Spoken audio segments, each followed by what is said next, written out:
So I'm going to start off by saying, no, this is not my wisest purchase, but it is going to be a good time, and I'll get to own another piece of American history and tractor history. So this is a 1945 Case VAIW. First time that I heard about these from somebody, they said they were super rare. A few years later, I was walking through a tractor junkyard, or parts yard, and I spot one. I go up to the guy and ask to see if he knows what it is, to see if I can get a cheap deal, because he didn't know how rare it was. Turns out he didn't know a whole lot about it, he just knew it was different and odd. I go back home thinking I'm going to strike up this deal and get this really cool old tractor. I do some research and come to the realization that it's not as rare as I thought it was. It's still kind of rare, and it's really cool to me. Fast forward a year later, I go back to that parts yard to get some parts for a VAC I'm working on at the time, and it's gone. Fearing the worst that he scrapped it, I asked him what happened to it. He told me that he was doing some rearranging and showed me where it was. And this is how it was sitting. Some of the pieces were missing and I don't know where they ended up, like the front fenders. I knew then and there I had to buy it before any more of it got scrapped or sold to somebody else. So the next weekend, me and my brother drove down and got it.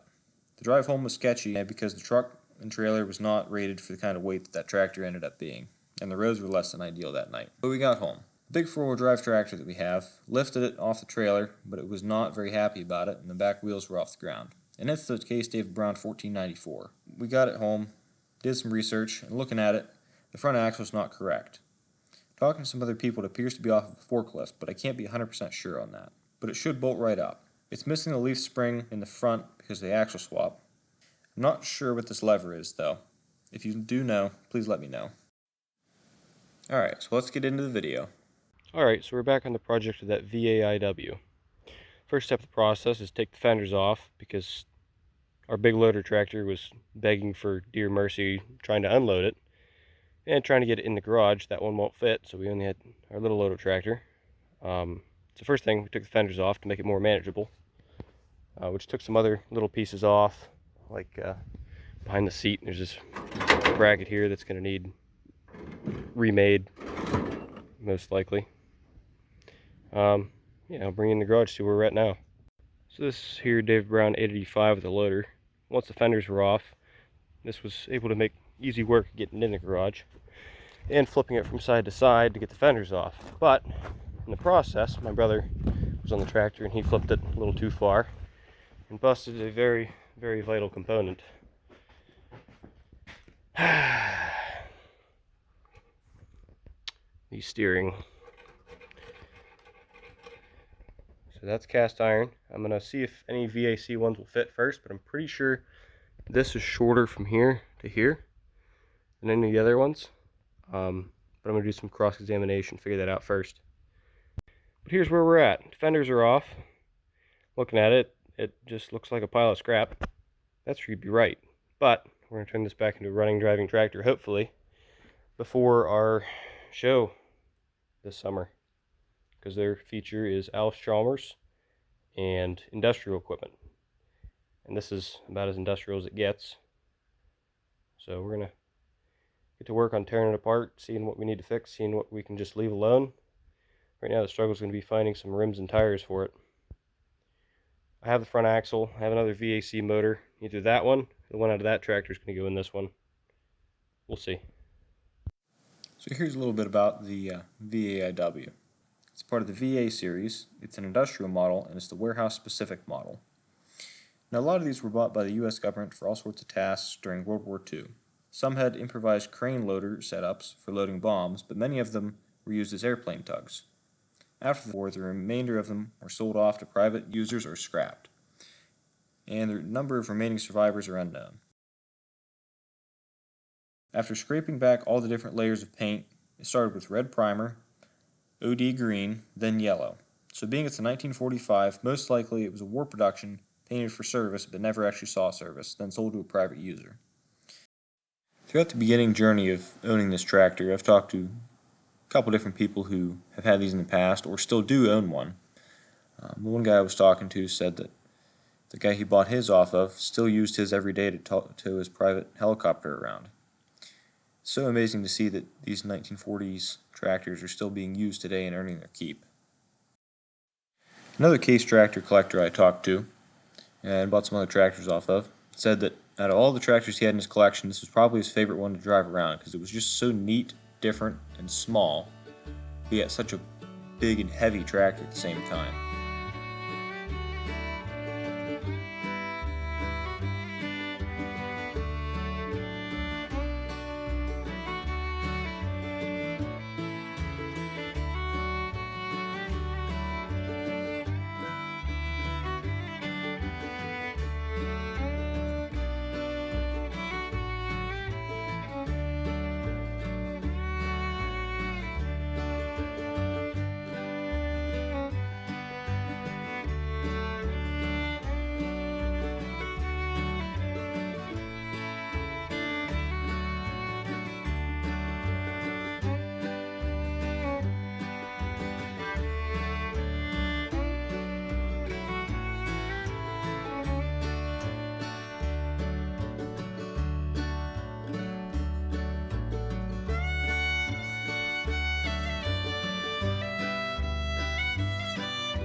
Alright, so I got a little bit of work done on it. My phone died, so that's why the hyperlapse quit.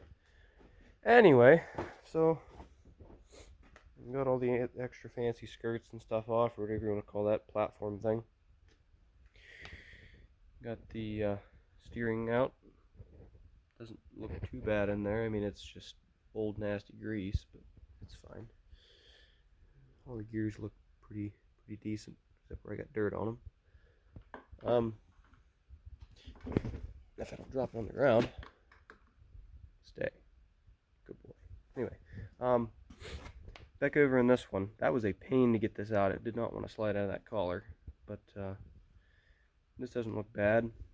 The problem is I'm going to have to replace that shaft because it got bent when it flipped over, and I'm going to have to weld this back together because this piece here is different than any normal VAC one. I think I have one over here to show you. If I can get back to it. They're usually held on with 2 bolts, one top, one bottom, and this is a whole detachable unit. But because this was squeezed and condensed all together, they put all of this into one chunk. Usually it would have been 4 bolts on a level here to take this whole chunk off the top, but not in this one. This one's a 3-bolt here. It's triangle. So we're either gonna have to source a new one, or we're probably just gonna end up welding this one back together, if possible. Yes, it's cast iron. My brother has a trick, he says. He's been welding manifolds, like on that DC, just welded a manifold. It's not perfect, but it'll get the job done when a manifold's more expensive than we can source. Looks a little bit like bubblegum welds, but should hold. He busted this whole elbow off, and then this was all cracked up down the center here. So we'll see how that works, and if you can get that welded back together.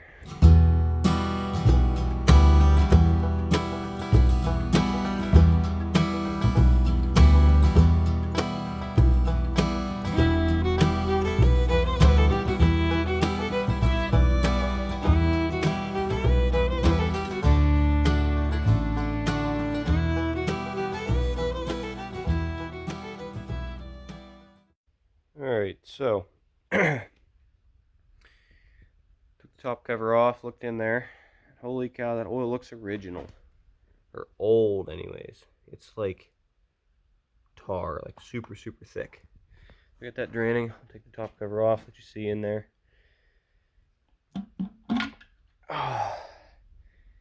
Yeah, everything looks well oiled, nothing's rusty, which I'm very surprised being the condition and where I found it.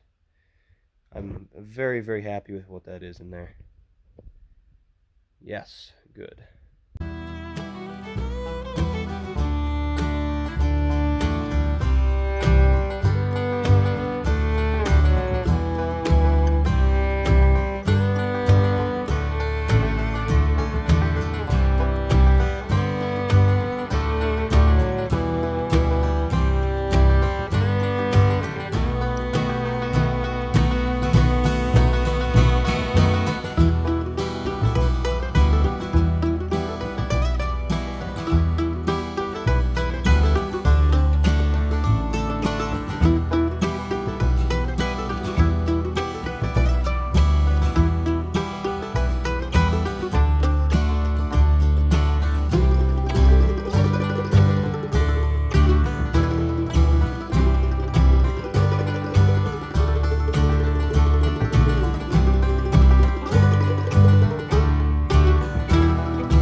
So during the filming of this video, this is about, I don't know, 2 o'clock, 2:30 in the morning or something like that, I was staying up late that night to throw off my sleep schedule before I went to Kansas. It was like a day later. So I stayed up late tonight, so my sleep schedule was messed up. So then I woke up at midnight and left for Kansas. It was about a 16-hour drive. I went out there for a couple reasons. I went for hunting. I went to go see a friend of mine. And I also went to get tractor parts for this. So I went the first day, went and ordered the tractor parts, didn't know when they'd get there. I was planning to stay about a week. Well, it ended up being 2 weeks before my tractor parts came in for this. So the rims and tires I got from out there. I got 4 of them because they're the same ones that are on the SI and the DI. And I have 2 SIs now, so I figured extra rims for that when they're really hard to come by. I think they're 16-inch Daytons, I think is what they are. They ended up coming from a military surplus store from out there, and got shipped to a place that turns airplane tires into equipment tires. Alright, let's see where we're at now. We got the torque tube off, whatever you want to call it, I don't know. Got that shaft spinning finally. That's why I wanted to take that whole thing apart, because the shaft wouldn't spin, and it's kind of crusty to start with. I don't really want to put that back into something I'm trying to restore. But the bolts to take that off, I got 2 of them out. One of them just looks like a normal bolt. One of them I hammered a 3/8 socket onto. Keep in mind they're supposed to be 9/16. I got it off the 3/8 socket. Of course my phone is not going to focus on these. There we go. 3/8 socket hammer onto that one. That fit. The third one is still in there, but the entire head was rusted off. where there was probably, I don't know, fingernail sized chunk in the way, but enough pulling front and back on that and up and down with the hammer, it busted that chunk off and slid right out. So, what else did I get done? Got that back cover off. Everything petroleum wise in this is just absolute tar, but inside the bull gears don't look too bad. See, it's, yeah, differential doesn't look bad either, should be fine. So I'm probably going to put this cover back on, maybe get some of the last of that gunk out of the bottom there. And then probably put that cover on, put oil in it, put all the outside covers back on, because nothing really looks terrible. I mean, the actual seals are leaking a little bit. I might put new ones in. I don't know yet. We'll see. Talk to Dad, see what he thinks. Put all the covers on, take it outside and pressure wash it, because the amount of gunk and crud I've just been picking out of the entire thing, it could really use a bath. And then probably start putting back together.